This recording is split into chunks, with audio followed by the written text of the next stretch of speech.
श्री स्वामी समर्थ. आचार्य मंजुषा जोशी या युट्यूब चॅनलवरती आपल्या सगळ्यांचं सहर्ष स्वागत. आज आपण समजून घेता धनुराशीच्या जातकांना संपूर्ण 138 दिवस शनी वक्री होतात, तुम्हाला काय फळे मिळतील. सगळ्यात प्रथम समजून घेऊया शनी ग्रहांची वक्री अवस्था म्हणजे काय. शनी वक्री होणं म्हणजे उलटा चालतो, जीवनात सगळे उलटेच तुम्हाला कार्य करायला प्रवृत्त करतो, तुमच्या जीवनामध्ये नैराश्य आणतो, अस्थिरता आणतो, असं अजिबात नाही. शनी ग्रह हे न्यायप्रिय, कठोर न्याय आणि संयम भावना प्राप्त करून देणारे ग्रह आहेत. त्यांना शरण गेल्यास तुम्हाला अधिक चांगले कष्ट करून परिश्रमातनं उत्तम सुंदर यश प्राप्तीकडे घेऊन जाण्याचा प्रवास घडतो आणि तेच चांगलं कार्य तुमच्या आयुष्यात घडणार आहे. पहा, तुम्हाला लहानपणोती सुरू आहे. चतुर्थ स्थानातनं मीन राशीतनं शनी ग्रहांचं गोचर आहे. बघा, शनी चतुर्थात आले आणि तेव्हापासून मागील 1.5 वर्षापासून तुमच्या आयुष्यामध्ये थोडेसे निर्णय घेताना चुकीचे निर्णय घेतले जाणं, भावनिकतेने निर्णय घेतले जाणं, त्यामुळे मानसिक स्थिती यामध्ये नक्कीच काही अस्थिरता झाली, काही अडचणी निर्माण झाल्या, थोडासा स्वभाव मूड स्विंग होणं, असा काहीसा प्रवास तुमचा सुरू झाला. काही निर्णय तुमचे योग्य ठरले, काही निर्णयांमध्ये तुम्हाला उच्च अधिकार पदे सुद्धा भूषवता आली. असे चांगले आणि वाईट दोन्ही फळ तुम्हाला शनीच्या लहानपणोतीमध्ये मिळत आहे. आता वक्री अवस्थेत शनी आल्यानंतर काय होईल?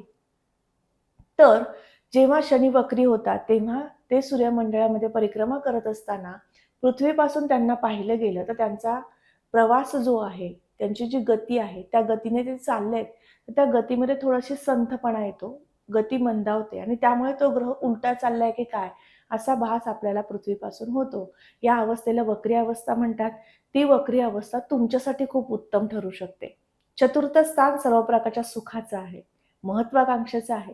मला हे मिळवायचंय, मी मिळवणारच, हा स्वभाव ज्यांचा असतो, तेव्हा शनी चतुर्थात असतात. आणि त्याचबरोबर चतुर्थातील शनी हे तुम्हाला तुमच्या मातृसुखासाठी उत्तम फळे मिळवून देतात. तुमच्याकडे वास्तू नाहीये, वाहन नाहीये, महत्त्वपूर्ण अधिकार नाहीये, तर ते प्राप्त करून सुद्धा देत असतात. बघा, शनीचं चतुर्थातलं गोचर किती महत्त्वपूर्ण आहे. आणि आता 138 दिवस शनी तुम्हाला याच गोष्टींवरती काम करायला लावणार आहेत. जे नाहीये ते मिळवायचंय. ज्या गोष्टींमध्ये तुम्हाला अपमानास्पद प्रसंगातनं जावं लागलंय, ते पुन्हा तुम्हाला प्राप्त करून घ्यायचंय. त्या नात्यासाठी न्याय द्यायचा आहे. त्या गोष्टींना तुम्हाला सामोरं जायचंय. त्या व्यक्तींपासून तुम्हाला दुरावा निर्माण करायचा आहे. असा सगळा प्रवास आता 138 दिवसांमध्ये घडणार आहे. खूप विशेष आणि महत्त्वपूर्ण जीवनात कार्य करून देण्यासाठी शनींचं हे गोचर आहे. चतुर्थात शनी आले की तृतीय दृष्टीने, सप्तम दृष्टीने आणि दशम दृष्टीने प्रत्येक स्थानाला पाहून तिथले सुद्धा फळ देणार आहे. तुम्हाला वास्तू खरेदी करायची होती, वाहन खरेदी करायचं होतं, त्यासाठी अर्थार्जन लागतं. आता पैशासंदर्भातील कामे मार्गी लागत नव्हते. काही लोन प्रकरणं होती, ती सुद्धा मार्गी लागत नव्हती. आता ती मार्गी लागू शकतात. तुमच्या स्वतःच्या इच्छा पूर्ण करून देण्याचं कार्य सुद्धा शनिग्रह करतील या 138 दिवसांमध्ये. आणि त्याचबरोबर शनिग्रह तृतीय दृष्टीने षष्ठाला पाहिल्यामुळे तुम्हाला जी लोकं जलस होत होती, ज्यांचा शत्रुपीडेचा त्रास फार वाढला होता, प्रत्येक व्यक्तीसोबतचं नातं तुटत होतं, दुरावा निर्माण होत होता, तिथे आता कुठेतरी ब्रेक लागू शकतो. आता स्नेहभाव वाढेल, प्रत्येक व्यक्ती तुम्हाला समजून घेईल, मत्सरघाताचा त्रास होत होता तो कमी होईल, असे सुद्धा चांगलं फळ मिळू शकतं. षष्ठ स्थान आरोग्याचं आहे. बघा, आपण काम चांगलं करू शकतो जेव्हा आपलं आरोग्य उत्तम असेल. आपण आरोग्याच्या दृष्टीने जेव्हा आरोग्य आपलं खराब होतं, तेव्हाच आपण आपलं कार्य उत्तमरित्या करू शकत नाही, तेव्हा त्या कार्याला न्याय देऊ शकत नाही. आता तुमच्या आरोग्याचा खांब म्हणजे षष्ठ स्थान, तर त्या ठिकाणी शनिग्रहांची वक्र अवस्थेतील दृष्टी आहे. त्यामुळे जे काही त्रास होते, जे काही तक्रारी होत्या आरोग्यासंदर्भातील, विशेष सांगेल कंबरदुखीचा, पाठदुखीचा त्रास असेल, पायांमध्ये खूप प्रचंड थकवा होता, तो आता कमी होऊ शकतो. तुम्ही उत्तमरित्या कार्य करण्यासाठी सज्ज होऊ शकता. त्याचबरोबर ज्यांना पित्ताचा त्रास होता, आम्लपित्ताचा त्रास तुमच्या राशीला प्रचंड असतो आणि हा त्रास थोडासा शमू शकतो.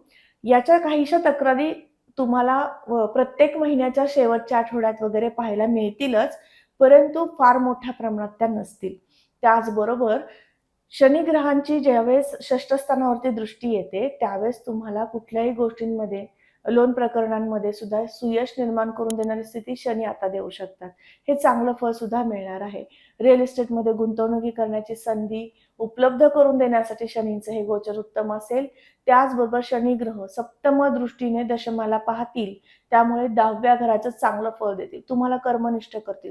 कठोर निर्णय तुम्ही घेणार आहात, संयमाने घेणार आहात.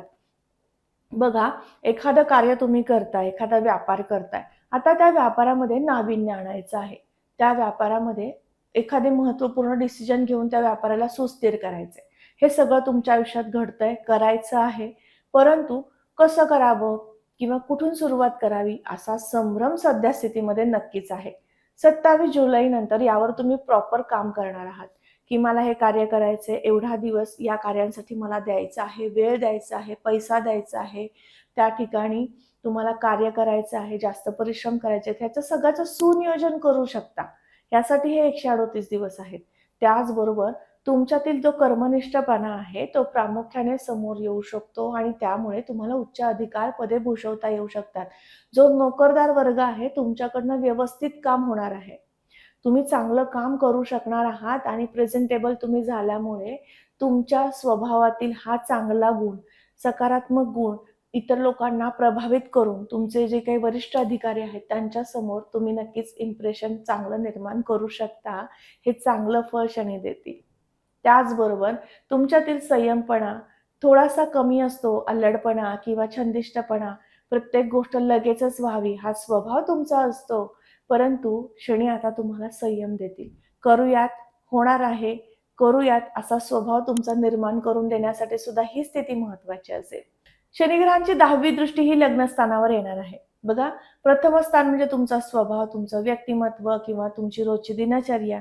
आता इथे शनींची दृष्टी आल्यामुळे काय होतंय, तर अधिक परिश्रम करूयात, याच्यापेक्षा चांगलं करायचंय, अजून पुढे जायचंय, मला यापेक्षा विशिष्ट शिखर गाठायचंय, हा स्वभाव या दरम्यान निर्माण होणार आहे. पण तुमची शारीरिक स्थिती किंवा तुमची मानसिक स्थिती याबद्दल व्यवस्थित आहे का? किंवा हे सगळं पेलवू शकते का? याचा विचार करून ते कार्य करायचं आहे. अतिघाई संकटास जाई हा बीजमंत्र डोळ्यासमोर ठेवून तुम्हाला कार्यरत राहायचं आहे. कारण डोक्यात अनेक विचार येणार आहेत. अनेक कार्यांवरती तुम्हाला काम करायचंय. हा स्वभाव बनणार आहे. पण ते तुम्हाला पेलवता येईल का? तुम्ही करू शकता का? हा विचार होणं अधिक गरजेचं असणार आहे. शनिग्रह जेव्हा प्रथमाला पाहता त्यावेळेस तुम्हाला उच्च पदे, अधिकार भूषवता येतात, नामांकनं सुद्धा मिळत असतात. परंतु त्यासाठी तुमचा जो संघर्ष असतो तो अतोनात असतो, खूप मोठ्या प्रमाणात असतो. संयमाने आणि कठोर असतो. त्यामुळे तुम्हाला त्याचं फळ अधिकाधिक चांगलं मिळावं, सुंदर मिळावं, उत्तम कार्य तुमच्याकडनं घडावं, आरोग्याची स्थिती चांगली राहावी या सगळ्यांसाठी तुम्हाला काय करायचं आहे? दररोज किंवा दर शनिवारी शनी चालीसाचं पठण करायचं आहे. बघा, शनी चालीसा पठण केल्याने काय मिळतं, तर तुमच्यामध्ये एक निर्णय क्षमता वाढ तुमच्यामध्ये संयमपणा येतो, तुमच्याकडे कठोर निर्णय घेताना धाडसी वृत्ती सुद्धा जागृत होते आणि त्याचबरोबर त्या निर्णयांमुळे तुम्ही कुठल्याही जवळच्या व्यक्तीला दुखावत नाही आणि त्यांच्यापर्यंत चांगला मेसेज पोहोचवू शकता. हे चांगलं फळ मिळू शकतं. शनी ग्रहांची उपासना करताय, शनींना प्रसन्न करून घ्यायचंय, तर शनी चालीसा वाचणं हे आलंच. त्याबरोबर शनी मंत्राचं पठण करणं सुद्धा तितकंच गरजेचं आहे. शनी मंत्र कुठला? तर शम शनेश्वराय नमः या मंत्राचा जप करा. शनी मंदिरात दर्शनाला जा, आवर्जून जा. या 138 दिवसात रोज जमल्यास रोज जा किंवा दर शनिवारी मात्र निश्चित जा. यामुळे काय होईल, शनी ग्रहाचे चांगले फळ तुम्हाला पाहायला मिळेल. शनी महाराज तुमच्यावर प्रसन्न होतील, कृपादृष्टीने तुम्हाला पाहतील आणि तुमच्या जीवनाचा संघर्षमय प्रवास सुखकर करण्यास मदत करतील. बघा, इतकी छोटीशी उपासना तुम्हाला खूप मोठं काहीतरी चांगलं देऊ शकते, तर निश्चित करणं आलं. त्यामुळे उपासनेत राहा, शनी महाराजांच्या सेवेत राहा. 3-7-9 3-7-10 या दृष्ट्याने शनी महाराजांचं चांगलं फळ तुम्ही प्राप्त करून घेऊ शकता. शनीची लहानपणोती तुम्हाला सुरू आहे. चतुर्थ स्थानातनं शनींचं गोचर आहे. त्यामुळे लहानपणोतीतनं जाताय. होणारं काम सुद्धा होत नाहीये. असे काहीसे परिणाम काहींना प्राप्त होत आहेत. त्यांच्यासाठी हे 138 दिवस महत्त्वपूर्ण ठरतील. तुम्हाला चांगलं कामाचं न्याय मिळवून देण्यासाठी मदत करतील. तर निश्चित ह्या सगळ्या गोष्टी करायच्या आहेत, उपासनेत राहायचं आहे. पुन्हा भेटणार आहे अशाच महत्त्वपूर्ण माहितीला घेऊन. तोपर्यंत आता आपली रजा घेते. आपल्याच या चॅनलला तुम्ही नवीन असाल तर चॅनलला सबस्क्राईब करा, बेल आयकॉनला क्लिक करा आणि त्याचबरोबर चॅनलला जाऊन भेट द्या. यावरती अनेक महत्त्वपूर्ण विशिष्ट व्हिडिओज आहेत, ज्यामध्ये वास्तुशास्त्र, ज्योतिषशास्त्रासंदर्भातील सखोल माहितीचे व्हिडिओज अपलोड आहेत. समजून घ्या, इतरांपर्यंत माहिती शेअर करा. YouTube चॅनलला लाईक आणि शेअर करून प्रेम आणि प्रतिसाद द्या. पुन्हा भेटूयात अशाच माहितीसह. तोपर्यंत आत्ता आपली रजा घेते. श्री स्वामी समर्थ. जय जय स्वामी समर्थ. रामकृष्ण हरी.